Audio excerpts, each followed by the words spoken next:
pessoal, muito bom dia! Eu sou Daniel Morales e este é o BMC Pre-Market. Aqui você fica por dentro de todas as notícias que vão impactar os mercados no Brasil e no mundo. Muita informação e análise para você fazer bons negócios ao longo desta sexta-feira, hoje 29 de outubro. E a sexta-feira começa com o mercado repercutindo mais uma declaração do presidente Jair Bolsonaro sobre a Petrobras. Já quase no fechamento do mercado, um pouco antes da estatal divulgar seus resultados, o presidente criticou o fato do preço dos combustíveis estar atrelado à paridade internacional e que a companhia precisa ter um papel social e ter um lucro não muito alto. Falou ainda que, além do lucro alto, a empresa está pagando dívidas bilionárias. A declaração do presidente bateu forte nos ativos. Nos últimos minutos do pregão, a Petrobras sofreu uma queda importante, arrefecendo a alta durante o dia. Lá fora, as ADRs chegaram a cair mais de 6%. E o resultado só não foi pior porque a companhia soltou os resultados após o fechamento do mercado com números importantes. O lucro líquido da Petrobras ficou em 31,1 bilhões de reais no terceiro trimestre, acima do esperado pelos analistas. O EBITDA ajustado cresceu 81,7%, chegando a 60,74 bilhões de reais. A empresa também informou o pagamento de dividendos antecipados no valor de 31,8 bilhões de reais. Serão cerca de R$ 2,34 por ação. O governo vai ficar com aproximadamente 23 bilhões deste valor. O presidente da Petrobras, General Silva e Luna, falou que essa distribuição é a divisão do lucro da empresa com a sociedade e que a empresa atingiu a meta de endividamento 15 meses antes do esperado. Além de toda essa movimentação com a Petrobras, os investidores também ficam de olho na questão fiscal. Com a PEC dos precatórios podendo ser votada apenas na semana que vem, o governo precisa de uma alternativa para manter a promessa de pagamento dos programas sociais. O novo Bolsa Família deve começar a ser pago agora em novembro, mas sem os R$ 400. O valor deve ser o mesmo do Bolsa Família, com um reajuste de 20%. Isso chama a atenção do mercado, que já precifica possíveis alterações nas contas públicas. O teto de gastos já teve sinalização de estouro e os valores a mais podem prejudicar o andamento da economia nos próximos anos. E diante de todo esse cenário, a Bolsa viveu um dia de oscilações e acabou fechando o pregão em queda. Vamos ver os números então. O Ibovespa fechou em queda de 0,62% com 105.705 pontos. Entre as altas aí, Ambev ficou com 9,72%, BRF 6,55%, Multiplan 1,76%, Klabin 1,37%. Nas baixas, Americanas SA, menos 8,59%, Lojas Americanas 7,41%, PetroRio, Prio 3 aí com menos 7,25% e Cyrela com menos 5,26%. E agora o Marcos Saravalli traz o tom do mercado nesta sexta-feira. Bom dia para você, Marco. Olá, muito bom a todos acompanhando aqui as bolsas internacionais nesta sexta-feira, né, pré-feriado aqui no Brasil na terça-feira. Lembrando que a gente tem pregão na segunda-feira normalmente, né, mas o volume costuma ser bastante fraco, bastante reduzido. E a sinalização para sexta-feira lá fora é uma tendência de leve cautela, né, leve queda, mas sem grandes oscilações, né? O petróleo recupera um pouquinho, sobe um pouquinho, mas também a gente não tem nenhum grande viés para sexta-feira, né? A gente tem alguns indicadores importantes da economia mundial, principalmente destaque para a inflação americana, e também os balanços corporativos, né? Aqui no Brasil ganhando tração, ganhando velocidade. Um dos principais destaques, Petrobras, chegou a ter bastante volatilidade ali no finalzinho do pregão de ontem, com preocupações em relação à política de preços da companhia, mas também depois da publicação do resultado, né, as ADRs, as ações lá fora nos Estados Unidos, reagindo bem e sinalizando uma boa tendência de valorização nessa sexta-feira. E também destaque de Vale, que vem no momento aí com maior cautela, tanto minério de ferro como para a companhia, A gente precisa entender bem como deve ser a reação. Alguns indicadores vieram um pouco abaixo das expectativas. Tá bom, pessoal? Então, tenham todos um ótimo dia. Vamos acompanhar aqui a negociação nessa sexta-feira. Devemos ter, talvez, acompanhando o mercado internacional, um leve viés de queda, mas essas ações, principalmente a Petrobras, pode segurar o nosso Ibovespa por aqui hoje. Tá bom? Tenham todos um ótimo dia. Já já a gente volta com o nosso gráfico do dia. Até mais. Tchau. Vamos agora aos destaques internacionais. A Evergrande pagou hoje um título de dívida já vencido no valor de 45 milhões de dólares. Com isso, a empresa evitou o calote pela segunda vez. O valor total dos títulos vencidos é de 951 milhões de dólares. Ao fazer esses pagamentos de última hora, a Evergrande está organizando ou ganhando tempo para organizar suas finanças e negociar com os credores. As bolsas na Ásia fecharam mistas nesta sexta-feira. Vamos ver os números então. Xangai Composto avançou 0,82%. O Nikkei subiu 0,25% em Tóquio e o Hansen ficou no vermelho, com baixa de 0,70%. E agora a gente volta de novo com o Marco Saravalli, que traz agora o gráfico do dia, com o desempenho das ações chinesas. Conta pra gente, Marco. Fala, pessoal, muito bom dia. Voltando aqui para o nosso gráfico do dia, a gente tem o desempenho relativo aqui das ações chinesas, né? A gente já acumula pelo nono mês seguido no desempenho relativamente negativo das ações, ou seja, desempenho abaixo da média mundial das ações chinesas, né? Essa é uma preocupação muito grande que a gente tem, porque a gente sabe que muita gente investiu na China, principalmente ao longo do ano de 2020. A gente teve realmente alguns meses bastante fortes da China, né? Mas o ano de 2021 tem sido bastante ruim, né? Principalmente para algumas ações ligadas ao setor de tecnologia, algumas ações do setor de construção civil por lá, de real estate, e a gente tem essa preocupação muito grande. Então é sempre importante, né, lembrar do conceito muito básico, né, da diversificação, nunca concentrar seus investimentos, seja aqui no Brasil, seja alguma outra economia mundial, né? Então o desempenho negativo, já acumulando o nono mês seguido de retorno abaixo das demais economias, dos demais investimentos ao redor do mundo. Tá bom, pessoal? Então tenham todos uma ótima sexta-feira, um ótimo final de semana e a gente se vê em breve. Até mais. Tchau. Valeu, Marco. E na zona do euro, hoje foi dia de divulgação de PIB e inflação. O PIB do bloco cresceu 2,2% no trimestre, ficando em linha com o esperado.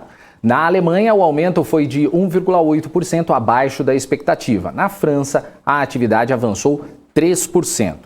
Já a inflação ao consumidor acelerou para 4,1% em outubro, maior nível desde 2008. A taxa cresceu fortemente em relação à alta de 3,4% observada em setembro. A prévia deste mês também deixa a inflação do bloco ainda mais distante da meta do BCE, que é de 2%. Ontem, o Banco Central Europeu comunicou que deve manter a taxa de juros inalterada enquanto a inflação estiver acima da meta. Na Europa, também saíram alguns resultados. O BNP Paribas teve lucro de 32% maior do que o registrado no terceiro trimestre do ano passado. A receita também cresceu 4,7%. A Air France KLM reduziu o prejuízo em quase 90% desde o ano passado. A receita ano contra ano subiu mais de 81%.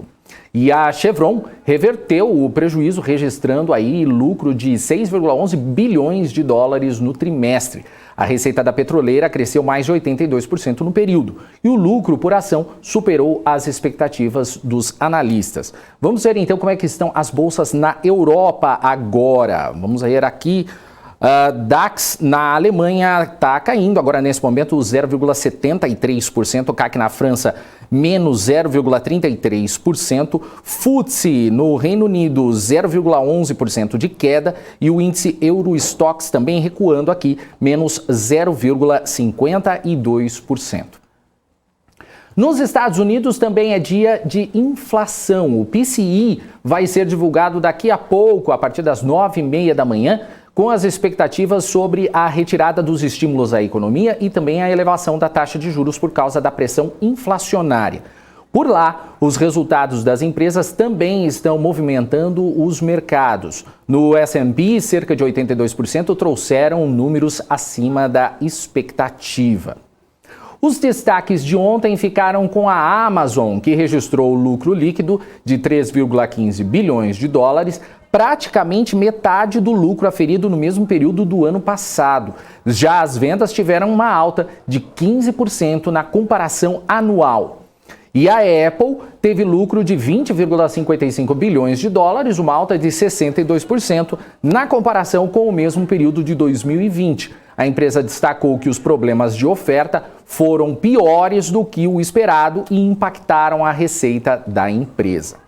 Vamos ver então como é que estão os futuros americanos nesse momento, começando com Dow Jones. Dow Jones aqui com menos 0,07%.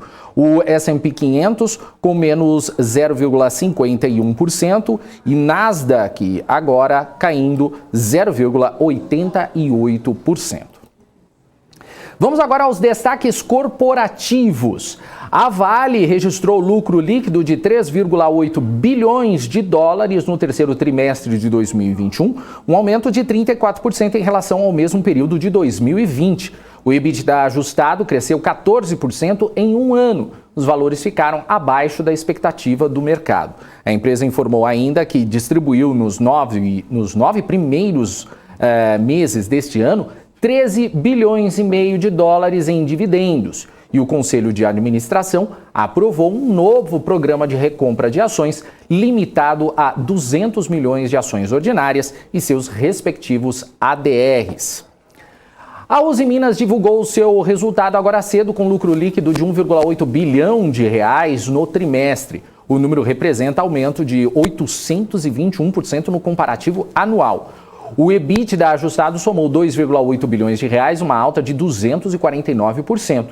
A receita líquida saltou 106% na comparação com um ano antes. Hoje vai ter o leilão da rodovia Dutra e da BR-101. Duas empresas disputam as concessões. A CCR e a Eco Rodovias são as únicas participantes e têm tradição na área de concessões rodoviárias no país. Atualmente, a estrada é administrada pelo grupo CCR, que assumiu a concessão em março de 1996.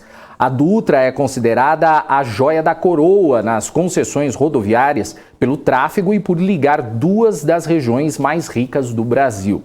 Além disso, corta o importante polo industrial do Vale do Paraíba.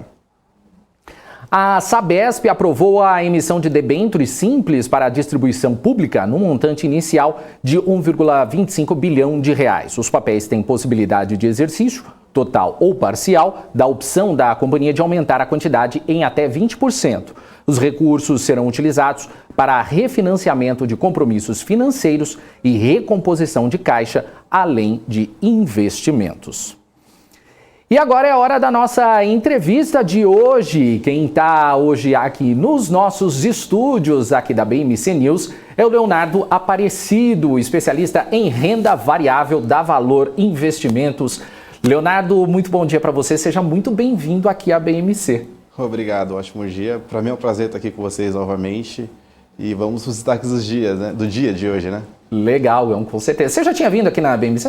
Não, no estúdio é a primeira vez. Eu acabei vindo fazendo entrevista com vocês, só que de forma online. Acho que pouco mais de um mês aí. Mas no estúdio é a primeira vez, estou gostando muito de estar aqui com vocês. Ah, bacana. Seja bem-vindo e volte mais vezes, tá? Antes de mais nada. Obrigado. Vamos lá. Leonardo, eu queria começar falando contigo sobre a movimentação de Petrobras, né? Porque a empresa ontem ela estava indo bem, com elevação no pregão, até que a gente viu aí a declaração do presidente sobre a empresa. Falou que não pode dar um lucro tão alto assim. Isso acabou impactando as ações aqui no Brasil e também no exterior. Isso já aconteceu algumas vezes. Eu queria saber como é que você vê isso, como que você avalia os impactos de declarações como essa nas empresas? Assim, o Bolsonaro, na verdade, ele vem falando isso justamente por conta do aumento do preço do combustível. A pauta do governo inicial, quando ele se reelegeu, ele trouxe essa visão para o mercado que seria uma pauta mais neoliberal, onde, tratando-se de Petrobras, todo reajuste de preço, de vez eles fazerem o que a Dilma fez de segurar o preço do combustível, eles iam repassar na outra ponta. Só que também o Bolsonaro ele tem aí ele tem um apoio muito grande dos caminhoneiros, que por questão de aumento de preço no combustível no governo Temer, acabaram fazendo uma greve e o Bolsonaro acabou apoiando eles também naquela época.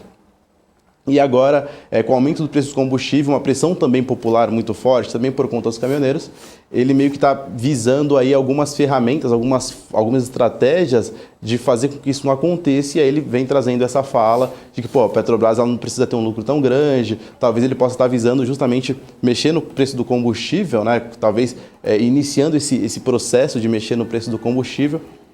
E aí, obviamente, como não vem muito de encontro com o que o governo apresentou, né, quando eles se elegeram, isso pode sim ter uma questão mais negativa, um ponto de vista mais negativo do mercado. Eu acredito que, eu conversei com alguns gestores de fundos, de assets, eles falaram que, o mercado pode sim precificar uma intervenção caso aconteça mais aumento do preço do combustível, e parece que essa fala é justamente um ensaio, para que ele consiga intervir ali de alguma forma no preço do combustível, porque assim, ele tinha anunciado uma espécie de auxílio para os caminhoneiros, enfim, que estão sofrendo com isso, só que a gente tem um teto de gastos também que talvez não suporte isso, então essa fala pode ser sim um ensaio para uma possível intervenção que ele possa procurar fazer dentro da companhia. É bom a gente ficar de olho realmente nessa informação aí que você acabou de dizer. Mas agora, quando a gente pensa em empresas, claro que o acionista ele quer que ela dê lucro, né? Mas na fala de ontem o presidente disse que não pode ser muito alto. Você acha que tem que ter um equilíbrio entre lucro e o papel social da empresa? Ou para o acionista o que importa é uma empresa saudável, que gere caixa e tem altos lucros? Cara, é que tratando-se disso, a gente tem várias frentes, né? Você tem um acionista que sempre vai querer lucro, então, o acionista, se a Petrobras tiver, o preço do combustível da gasolina é R$15, para ele vai ser muito bom, porque ele vai estar lucrando nessa outra ponta. Do ponto de vista social, a Petrobras ela é uma estatal e ela também recebe uma parte da divisão desses lucros, né? E aí que muitos se perguntam qual que é a ação social do governo referente a isso, para recorrer às pessoas para que elas não sofram diretamente com o aumento do preço do combustível, que pode superinflacionar a economia como um todo, que já está com uma inflação muito alta. Então, assim, você vai ter vários cabos de guerra aí. Você tem o mercado, você tem os acionistas que querem que dê lucro porque estão posicionados na ação, e você também tem a população, e os caminhoneiros também, mas a população como um todo, que está sofrendo diretamente ou indiretamente com o preço do combustível, e isso é um agravante muito forte. Né? Então, assim, a questão o governo tem que recorrer de alguma forma para que as pessoas consigam suportar melhor esse aumento dos preços, tá? Recorrer aqui as pessoas, mas também o mercado vai olhar muito porque não vai muito de encontro com a pauta. Então, a questão de que lado o Bolsonaro vai estar dentro desse cabo de guerra. Né? Ano que vem tem eleição. Então, será que faz sentido um pouco mais eu ir um pouco contra o mercado e talvez fazer uma manobra, vamos dizer, um pouco populista ali, visando ajudar a população no sentido que eu particularmente acredito que seja muito viável, até porque muitas pessoas, Ubers, taxistas, caminhoneiros, pessoas que trabalham todos os dias, depende justamente da gasolina e o preço aumentando pode diminuir uma margem de várias pessoas, de várias empresas, de vários setores, certo? Ou ele vai continuar com essa pauta, com esse pulso firme, que é uma coisa que ele não vem se mostrando. Então, assim, para o mercado, para a empresa, para as ações, para os acionistas, visando o lucro, isso daí pode soar mal, mas por ponto de vista social, para as pessoas, caso aconteça uma certa intervenção ali, isso daí pode soar positivo, porque, tem pessoas ali do outro lado que também não estão conseguindo repassar esse aumento do preço do combustível dentro das suas atividades e podem também ser beneficiadas com isso. Agora, Leonardo, a expectativa da semana era a votação da PEC dos precatórios, que deve abrir espaço aí no orçamento para os programas sociais. Mas ficou para a semana que vem e o mercado fica com a incerteza do tamanho do furo no teto e o cenário fiscal. Você acha que a Bolsa ainda vai sentir os reflexos dessa indefinição? Como é que os ativos eles acabam impactados com tudo isso?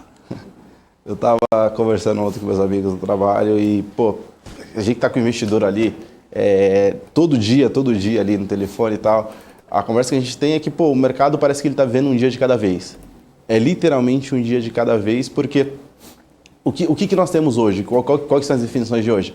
Pô, nós temos aí o Auxílio Brasil, que vai acontecer, vai favorecer financeiramente quem precisa desse auxílio, e isso, de certa forma, acaba movimentando a economia, só que isso aí tem um custo e foi definido um teto de gastos.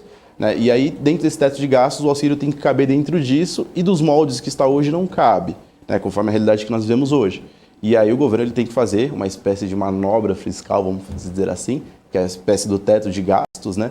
Para que isso caiba lá dentro. Só que a PEC dos precatórios, a votação da PEC é muito importante para que se abra espaço dentro do teto de gastos para que isso aconteça.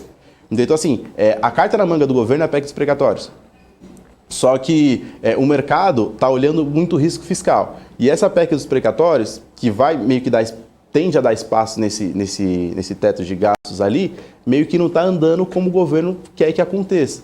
Entendeu? Então, assim, o mercado meio que vai viver um dia de cada vez. Pô, o Bolsonaro falou isso, agora essa notícia que, pô, pode aumentar um pouco mais o auxílio emergencial, mas vai aumentar para quando? Vai, na verdade, postergar o prazo, mas o prazo até quando? Quando vai entrar em vigor de fato o Auxílio Brasil? Então, como estão meio que soltando notícias no ar o tempo todo, o mercado ele meio que está vivendo um dia de cada vez. Então, e precificando tudo o mais rápido possível, né? Meio que o mercado sempre acaba tendo esse processo de antecipação. Então, é assim que o mercado está vivendo. Lógico que existe a expectativa que seja votado os precatórios, né, PEC dos precatórios, e ela sim abre espaço no auxílio, no teto de gastos, né? Senão o Auxílio Brasil acabaria furando o teto de gasto, o risco fiscal ficaria muito, muito alto e a Bolsa iria sofrer muito com isso. Só que parece que o mercado hoje também está vivendo um dia de cada vez e a expectativa é que eles consigam, pelo menos esse ano, votar aí na PEC dos precatórios. Legal. Leonardo, o Emerson Duarte, ele está fazendo uma pergunta aqui no nosso chat ainda sobre isso, e ele fala o seguinte: Leonardo, o que pode ser pior para o Brasil? A aprovação da PEC dos precatórios ou a declaração de estado de calamidade pelo governo? Calma aí, desculpa, eu só não entendi. Ele falou a PEC dos precatórios acontecendo? Ou eu acho que ele quer dizer que se pode ser pior a aprovação da PEC ou a declaração do estado de calamidade. É que assim, estado de calamidade... Acho que tem um pouquinho de opinião, né? Isso, é que estado de calamidade, para que isso aconteça, de fato, o governo já não consegue meio que cumprir com o fiscal. Se acontecer a PEC dos precatórios e passa, é meio que uma manobra que o governo está fazendo, e isso automaticamente abre espaço, né? Ali no teto de gastos, e com isso o governo ele meio que consegue utilizar ali meio que o Auxílio Brasil, mas meio que nas máximas ali, entendeu? Então assim, pô, se passar o Auxílio Brasil, se passar a PEC dos precatórios, pô, vai meio que gerar, porque que eles querem fazer? Eles querem pagar uma parte, vamos lá, estamos devendo 89 bilhões, eles querem pagar, por exemplo, 30 bilhões e parcelar o resto em 10 anos, e aí isso daí vai abrir um espaço, então não tem como falar que tem calamidade neste momento, né?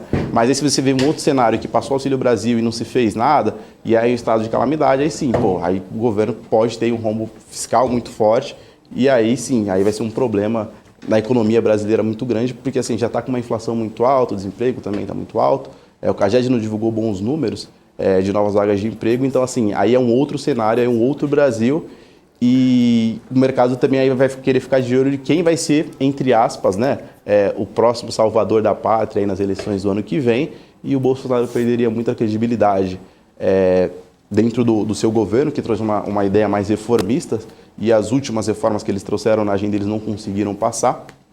Então, o mercado procuraria, entre aspas, talvez, um governo de esquerda, talvez como Lula, ou talvez uma terceira via que eles estudem por aí, para meio que ser o salvador da pátria. Legal. Leonardo, tem uma outra pergunta aqui, agora é do Luiz Henrique. Ele pergunta o seguinte: o governo ele pode usar os seus dividendos para ajudar os mais necessitados? Sim, é que assim, para o governo ele destinar uma espécie de auxílio para as pessoas, pode. A grande questão é que eles meio que têm um auxílio, tem que ter um projeto de lei para que isso aconteça. Ou seja, de utilizar os seus dividendos. É que assim, os dividendos que eles recebem da Petrobras, é um dividendo muito alto, né? Quando passa para os acionistas, só que eles têm aí 51% da companhia, então uma boa parte, 51% dos dividendos tem que ir para eles.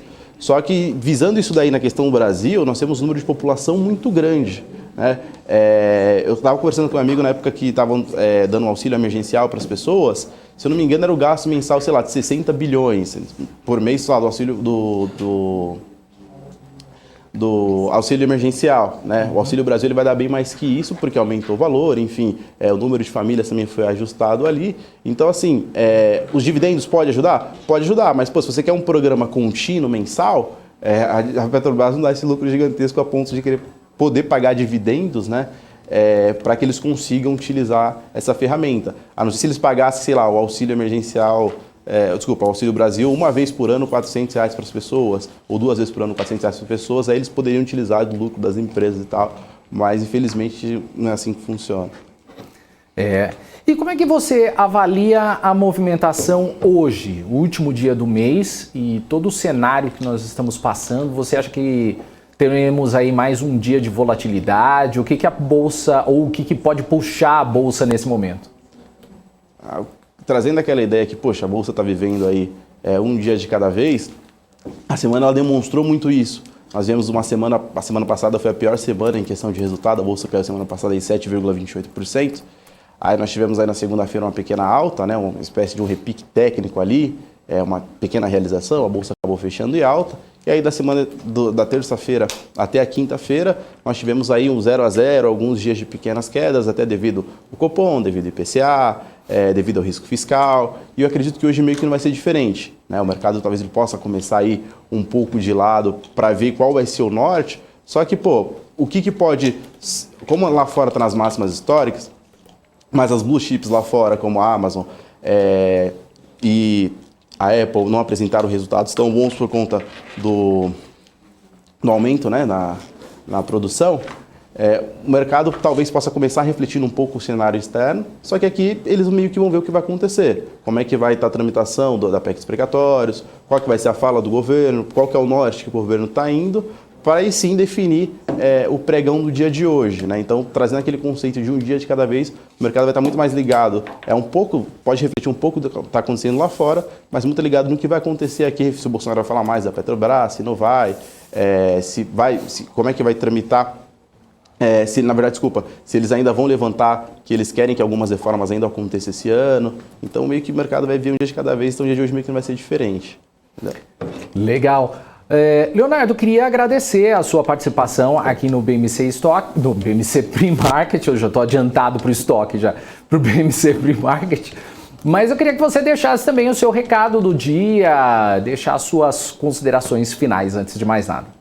Eu agradeço estar participando aqui com vocês. Mais uma vez que eu falo para as pessoas, né? Bolsa caindo, o mercado está sangrando, vamos dizer assim, né? É hora de se desesperar. Muito pelo contrário, é hora de procurar oportunidades, é hora de saber meio o que está acontecendo. Às vezes a ação que você está, a empresa que você está, aí você tem que procurar especialistas, casos de análise. Esteja caindo muito, você esteja posicionado, será que é hora de sair, será que é hora que não é hora de comprar mais? Eu acredito que agora, geralmente quando a bolsa ela cai muito, ela gera muitas oportunidades. E o momento é visar essas oportunidades, entender como é que funciona o mercado, para que vocês consigam utilizar essas oportunidades, entrar, né? Aproveitar essas oportunidades aí da melhor forma. Acredito que é isso. Obrigado. Valeu. Mais uma vez, muito obrigado, viu, Leonardo? Um abraço para você e volte sempre. Obrigado. Um abraço. Valeu, gente. A gente acabou de conversar, então, com o Leonardo Aparecido, ele que é especialista em renda variável da Valor Investimentos.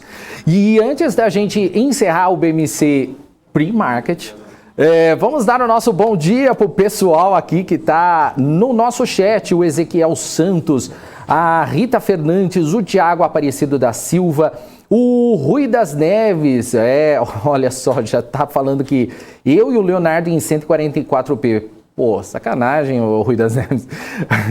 O Eudson Góes também, Rita, cerveja. Cerveja, você tá na Faria Lima, né, cerveja. Otávio Brandão, Alexandre, deixa eu ver quem mais que tá aqui.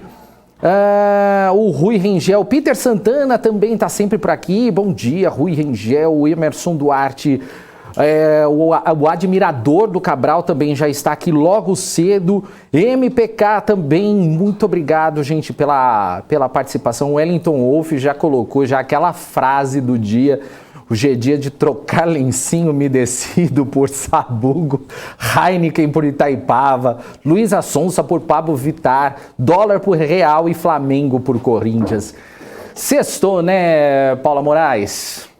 Bom dia, sextamos, né, Daniel Morales? Muito bom dia pra você, que desde cedo acordou querendo me derrubar hoje, mas tudo bem. Querendo derrubar nada. Derrubar nada. A senhora que não grava o que eu determino.